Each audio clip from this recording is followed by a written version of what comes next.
Dans une tanière profondément obscure, dissimulée au fin fond d'une dense et épaisse forêt, se trouvaient 3 individus. On les nommait Mérégor, Ygriss et Amyrei. Ces 3 camarades s'entendaient comme des frères, malgré leurs différents caractères, âge et expérience. Ils n'étaient autorisés à voir l'extérieur que le temps d'une seule nuit, en raison de leur sensibilité accrue aux rayons UV issus de la lumière du soleil, risquant de brûler vif après une exposition prolongée. Vivant reclus dans leur tanière toute l'année durant, les 3 individus étaient autorisés à sortir lors d'une seule et unique soirée qui se déroulait dans la nuit du 31 octobre. Un soir ni trop frais, ni trop chaud, le temps idéal pour une chasse. En effet, la tradition exigeait que les individus de leur espèce se devaient de chasser du gibier le temps d'une nuit, de quoi conserver de la nourriture pour le reste de l'année jusqu'au 31 octobre suivant.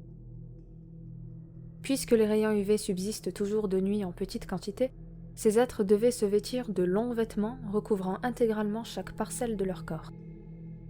Ces habits provenaient généralement de leur précédente proie. Traditionnellement, les sessions annuelles de chasse étaient similaires d'une année à l'autre. Cependant, une seule nuit s'est largement démarquée des autres. Laissez-moi donc vous conter la terrible histoire qui s'est déroulée au sein des bois de Font-Obscur. Le murmure de la forêt résonnait en cette sombre nuit pluvieuse du 31 octobre. C'était le soir où les 3 habitants des bois allaient de nouveau se rassasier.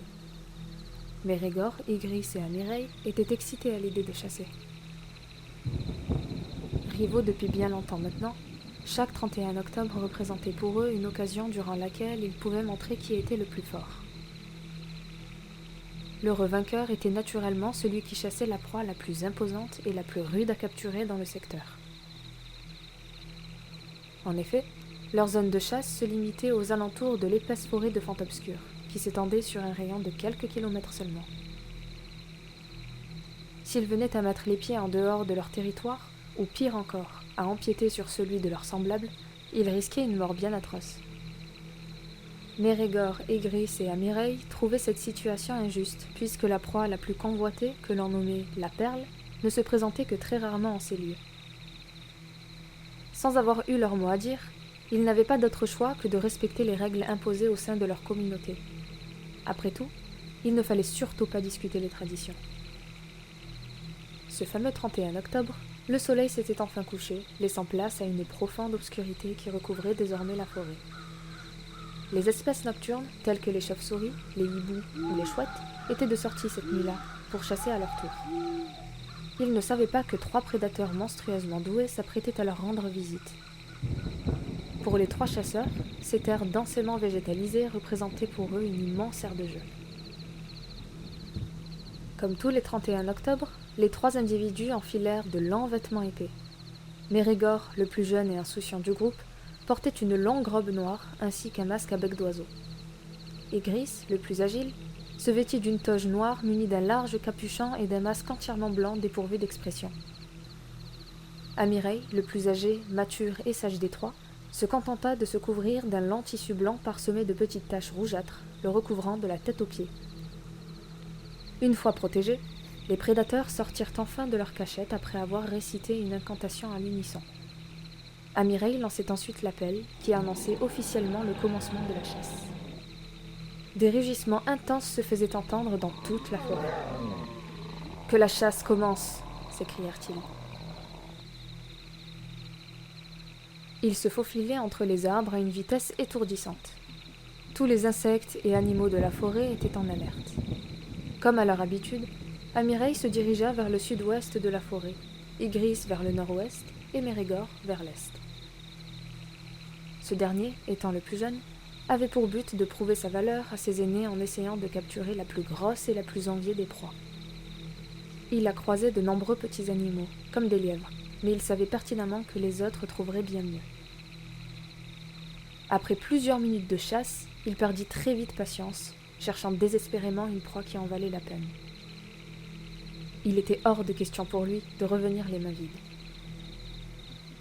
Mérégor prit alors le risque de chercher plus loin, quitte à empiéter sur les terres interdites. Il longea le bord de la forêt à la recherche de la proie idéale. Ambitieux, Il eut même l'espoir de croiser une des fameuses perles légendaires dont il avait tant entendu parler, mais qu'il n'eût jamais pu chasser et encore moins manger, contrairement à ses deux camarades. C'est alors qu'il entendit à plusieurs centaines de mètres de là un son qui ne lui était pas familier, ainsi qu'une odeur métallique qui lui était encore inconnue, malgré ses dizaines d'années d'expérience de chasse dans ce même secteur. Intrigué, il se rapprocha de la source du bruit. Les sons le menèrent tout droit vers un abri, constitué d'un matériau à la fois dur et compact, qu'il eut déjà l'occasion de voir autrefois. Mais Régor n'en crut pas ses yeux. Près de la porte du refuge se trouvèrent plusieurs individus issus de la même espèce, celle des perles, les proies les plus convoitées. Elles se tiennent généralement debout sur leurs deux pattes arrière et communiquent entre elles par une voix articulée de sons bien distincts. Excité à la vue de ses proies, mais Régor se devait de suivre la règle qui consistait à alerter ses aînés de la présence de perles dans la zone. Le problème était que les perles se trouvaient légèrement à l'extérieur de la zone de chasse autorisée. Mais il s'en moquait catégoriquement. Après tout, c'était l'occasion pour lui de prouver ce qu'il valait réellement, en dépit des règles et des traditions. Le jeune crédule, impatient à l'idée de goûter à la tendre chair des perles, se faufila dans la zone forestière voisine du grand refuge. Il a d'ailleurs été aperçu par une de ses proies qui semblait l'avoir repéré le temps d'un instant, près d'un énorme rocher. Y a quelqu'un ? Avant qu'elle n'ait eu le temps de mieux le voir, Mérégor s'était déjà introduit en un clin d'œil dans le refuge, en passant par un des nombreux trous rectangulaires présents dans le mur de l'abri.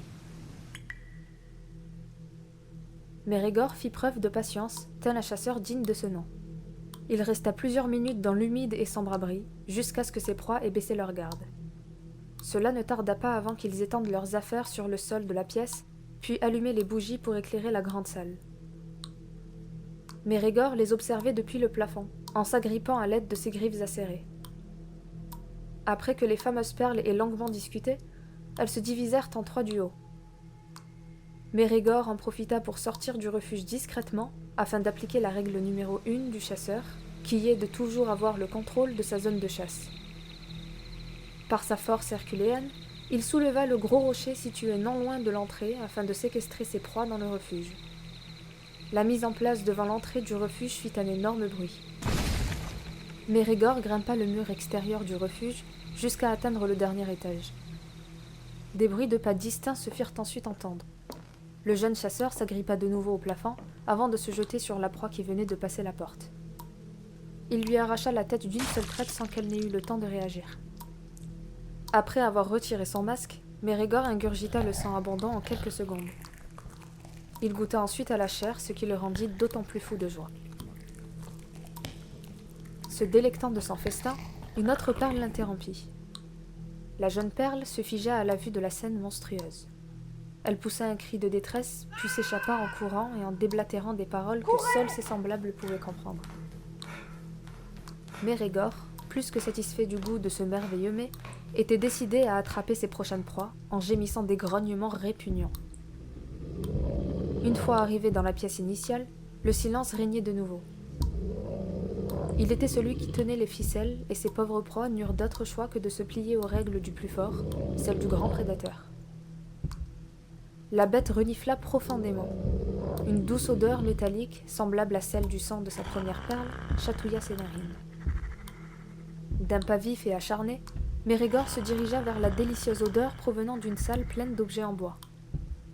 Une fois près de la source du parfum, il souleva une large planche servant de cachette à une de ses futures victimes. Il lui agrippa le cou. À cet instant précis, Mérégor discernait une profonde terreur dans les yeux de sa proie, ce qui lui procura une satisfaction monstrueuse. Alors qu'il s'apprêta à n'en faire qu'une seule bouchée, l'être sans défense qui était à sa merci répliqua en insérant profondément un objet aiguisé dans sa tête. Il hurla à plein poumon, la douleur étant insoutenable. Sans comprendre le déroulement de la suite, une autre perle se trouvait derrière lui lorsque 2 projectiles le touchèrent de plein fouet dans son dos, émettant un bruit sourd. Mérégor, affligé, poussa un cri d'appel si puissant que les murs du refuge en tremblèrent. Il se réfugia ensuite rapidement dans une autre salle, en laissant derrière lui une longue traînée de sang abondant. C'était la première fois que Mérégor ressentait une telle sensation, un sentiment d'infériorité, comme s'il était passé du rôle de prédateur à celui de la proie. La raison n'était plus. Il souffrait, il agonisait, il craignait la mort. Après tout, ces fameuses perles étaient dignes de leur réputation. Cette espèce était à la fois maligne et habile, bien supérieure aux autres espèces de la forêt. Ce n'était pas pour rien que les règles interdisaient formellement d'attaquer les perles sans être accompagné. Le cri d'appel émis par Mérégor résonna sur des kilomètres à la ronde et fut entendu par Ygriss et Amyrei qui comprirent la détresse fatale de leur précieux cadet. Ils se précipitèrent à une vitesse ahurissante vers leur ami pour lui porter secours, dans l'espoir de le rejoindre avant qu'il ne soit trop tard. Ygriss arriva rapidement sur les lieux, bien avant Amyrei. Il entra dans l'immense refuge puis retraça l'odeur de son précieux ami. Il le trouva, choqué par la scène, un regard anéanti posé sur son ami, son frère Mérégor, agonisant sur le sol dur. Le petit chasseur lui expliqua toute la situation en usant de son dernier souffle, avant de finalement succomber à ses blessures. Révolté, Ygriss poussa un cri de colère tellement vif que Amyrei, au loin, comprit qu'il était déjà trop tard. Ygriss se leva brutalement.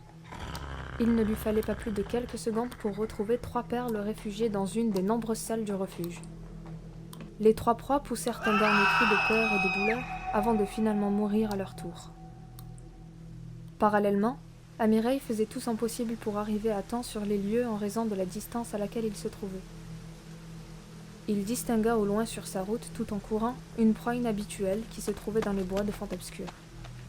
Il comprit de suite la situation et se dépêcha d'autant plus d'arriver à destination. Ce n'était qu'une question de temps. De son côté, après avoir exécuté les 3 énergumènes, Ygriss sut qu'il restait encore 2 intrus. Mais étonnamment, une des 2 perles restantes vint de lui-même. Ygriss, 3 fois plus imposant que le petit être, le regarda dans les yeux, avant de pousser des grognements de colère comme pour le maudire. Sans s'en rendre compte, la perle dégaina à nouveau son arme, puis tira à bout portant dans la tête de Ygriss, qui s'effondra à son tour. Amyrei, tout près du refuge, assista à la macabre scène. Il poussa un cri si puissant que la perle armée n'eut d'autre choix que de se soumettre. Elle était à genoux, pétrifiée. Le dernier chasseur, profondément attristé, prit le corps sans vie de son très cher compagnon. Il regarda ensuite le meurtrier, avant de l'attraper, puis le déchiqueta sans peine à l'aide de ses longues griffes tranchantes. Le dernier survivant constata les dégâts causés par ces maudits êtres. Il vit le corps meurtri de son autre petit frère, le faisant entrer dans une colère noire. Après tout, Amyrei avait toujours maudit les perles de par son existence. Il était déterminé à n'en laisser aucun vivant. Il se souvint de la proie dans la forêt et se fit la promesse de l'achever. La jeune et frêle petite perle, d'une respiration haletante, s'arrêta, trop faible pour continuer. C'était le moment où l'instinct animal rencontrait ses propres limites. Le moment où même le refus de mourir ne peut plus rien pour le corps. Amyrei se rapprocha de sa proie et l'égorgea sans lui laisser le temps de le voir. C'est ainsi que la bête l'emporta sur l'être de Moral. La proie céda à son prédateur. Le fort prit le dessus sur le faible. La chasse touchait à sa fin. Mais cette fois-là, Amyrei ne put profiter de la nourriture auprès de ses frères. Désormais, il se retrouvait à nouveau seul. Depuis ce jour, la légende raconte que l'esprit de ces êtres sont incapables de reposer en paix, circulant éternellement dans les bois de Fontobscur. On raconte aussi que Amyrei, plus connu sous le nom de la Bête Blanche, est en quête de vengeance et égorge tous les individus issus de la même lignée que les perles, empiétant impunément sur nos territoires. Il est donc de notre devoir de mettre fin à ses agissements, mais jusqu'alors, sa capture est impossible au vu de sa force et de sa soif de vengeance. Depuis cette macabre nuit, notre principal objectif n'est plus de chasser, mais de capturer la Bête Blanche. Il dévore tout sur son passage et déroge aux règles de notre communauté. Notre subsistance en dépend. Néanmoins, il est une chose dont nous sommes sûrs. Nous acceptons les visiteurs, mais ne les laissons jamais repartir. Personne ne peut s'échapper de nos bois. Personne ne peut nous échapper. La chasse est terminée.